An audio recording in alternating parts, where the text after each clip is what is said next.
So you want to enter the Finley Show but aren't quite sure how to go about it? Never fear, because it's super easy.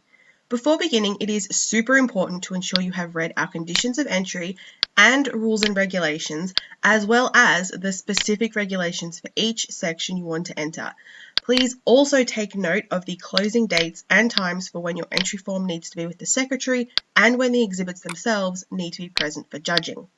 Once you've figured out what you want to enter in the show, you will need to fill out an entry form. It may look a little complicated, but it's really easy once you know what information needs to go where. It's important to note before beginning that it's one person per form. So that means, parents, please make sure your children have their own separate forms. We want to make sure we are entering the right people in the right classes and giving you the correct exhibit tickets. And we can't do that if there are multiple people on a form. Firstly, this is pretty easy, but please make sure you fill in your name and contact details at the top of the form. For exhibitors under 18, please also include the name of parents or guardians in brackets. Secondly is writing out all of the sections and classes you want to enter in. This means putting the relevant information in the table.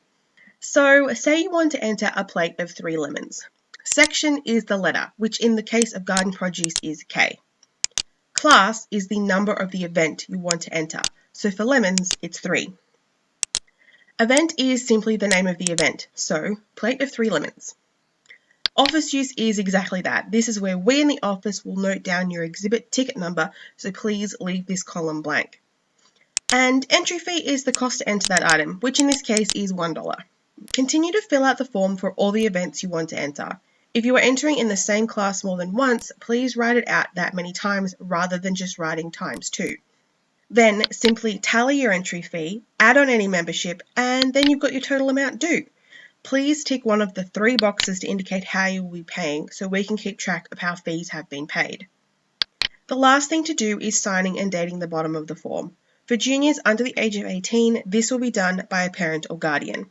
By signing, you are agreeing to our conditions of entry and confirm that you have read and understood the rules and regulations outlined in our schedule. And you're done! All that's left to do is to submit the form to the secretary, which can be done in one of 3 ways. Either in person by dropping it into the show office in the week prior to the show, by mailing it to our PO box, or by emailing the form to our Finley Show entries address. For those mailing or emailing forms with pavilion entries, we will have your exhibit tickets ready to pick up when you come down with your exhibits. If you have any other questions, please do not hesitate to get in touch. And if you need help in person, then do pop into the show office. We are more than happy to help. So go forth and enter.